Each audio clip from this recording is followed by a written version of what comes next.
Nama saya Maria Yoaklin Putri Saskia. Saya akan memaparkan materi tentang psikologi umum. Selamat menonton.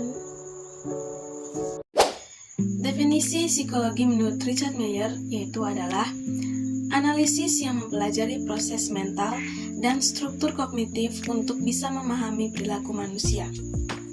Ruang lingkup psikologi. Ruang lingkup psikologi ditinjau dari segi objeknya dibedakan menjadi dua golongan besar, yaitu psikologi yang menyelidiki dan mempelajari manusia dan psikologi yang menyelidiki dan mempelajari hewan.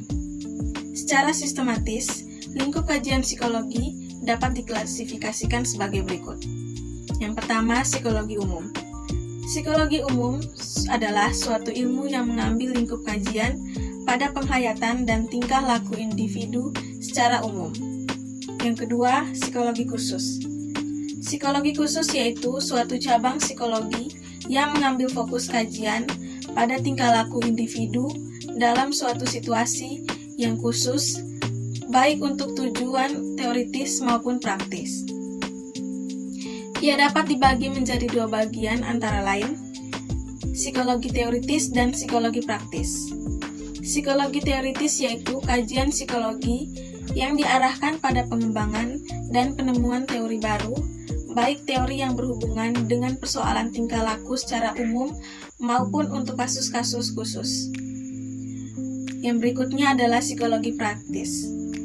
Sesuai dengan namanya, kajian psikologi praktis diarahkan untuk kepentingan-kepentingan lapangan secara praktis. Hubungan psikologi dengan ilmu lain. Psikologi adalah ilmu yang sangat erat kaitannya dengan ilmu-ilmu lain. Hubungan psikologi dengan ilmu lain dapat dikatakan seperti simbiosis mutualisme, yaitu saling membantu, saling mengisi satu sama lain. Kita lihat hubungan psikologi dengan ilmu lain. Yang pertama adalah hubungan psikologi dengan filsafat. Filsafat adalah hasil akal manusia yang mencari dan memikirkan suatu kebenaran yang sedalam-dalamnya. Sebenarnya, psikologi adalah salah satu bagian dari filsafat. Hubungan psikologi dengan komunikasi. Hubungan psikologi dengan komunikasi mungkin hampir sama dengan psikologi sosial, karena dalam hal ini, komunikasi mempelajari peristiwa sosial yang terjadi ketika manusia melakukan interaksi pada lingkungannya. Hubungan psikologi dengan biologi. Dilihat secara objeknya, psikologi mempelajari tingkah laku manusia, sedangkan biologi mempelajari tentang jasmani atau fisik. Metode penelitian dalam psikologi. Yang pertama adalah eksperimen. Metode eksperimen dalam psikologi ini pada umumnya dilakukan dalam laboratorium dan melibatkan banyak variabel terkontrol. Yang kedua, survei. Ini adalah metode dalam mempelajari psikologi umum yang paling sering digunakan seorang peneliti dalam metode survei, yaitu kuesioner dan interview. Yang ketiga, studi kasus dan studi klinis. Metode ini digunakan ketika penyelidikan intensif mengenai kasus tertentu dibutuhkan. Dalam metode ini, para peneliti harus menggali ke dalam semua jenis catatan mengenai subjek, termasuk catatan rumah sakit, pendidikan, latar belakang keluarga, dan semua data lain yang diperlukan. Yang keempat adalah observasi. Ada dua macam teknik observasi dalam psikologi, yaitu observasi dengan partisipan dan observasi non-partisipan. Observasi dengan partisipan yaitu di mana peneliti telah bergabung dengan sebuah kelompok untuk mendapatkan data yang lebih mendalam dan intensif. Sementara observasi non-partisipan atau observasi alami menempatkan peneliti sebagai pengamat dan seringkali subjek tidak tahu jika sedang diamati. Yang kelima adalah metode tes. Metode dalam mempelajari psikologi umum ini menggunakan tes psikologis sebagai instrumennya. Contoh dari tes psikologi ini antara lain yaitu tes IQ, checklist masalah, tes bakat teknik, asosiasi bebas yang biasanya digunakan untuk mempelajari pasien dengan masalah mental, dan tes kebiasaan belajar. Aliran psikologi. Yang pertama adalah aliran psikoanalisa. Teori psikoanalisa yaitu teori yang berusaha untuk menjelaskan tentang hakikat dan perkembangan kepribadian manusia. Unsur utama dalam teori ini adalah motivasi, emosi, dan aspek kepribadian lainnya. Dasar teori psikoanalisis adalah mengasumsikan bahwa kepribadian akan mulai berkembang saat terjadi konflik-konflik dari aspek-aspek psikologis itu sendiri. Sigmund Freud adalah tokoh yang menemukan teori psikoanalisis. Ia merupakan ilmuwan psikologis yang terkenal karena gagasannya tentang kepribadian manusia berdasarkan analisis tentang mimpinya dan bacaan yang luas tentang berbagai literatur, ilmu pengetahuan, dan kemanusiaan. Pengalaman-pengalaman inilah yang menjadi dasar bagi evolusi teori kepribadian Freud atau yang kita kenal juga teori psikoanalisis.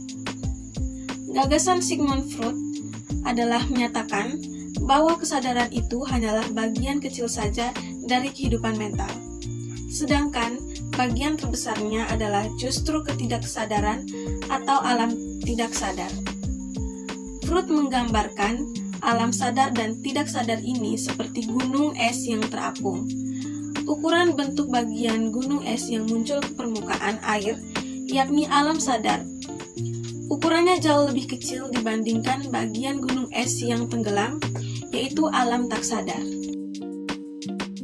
Yang berikutnya adalah aliran strukturalisme.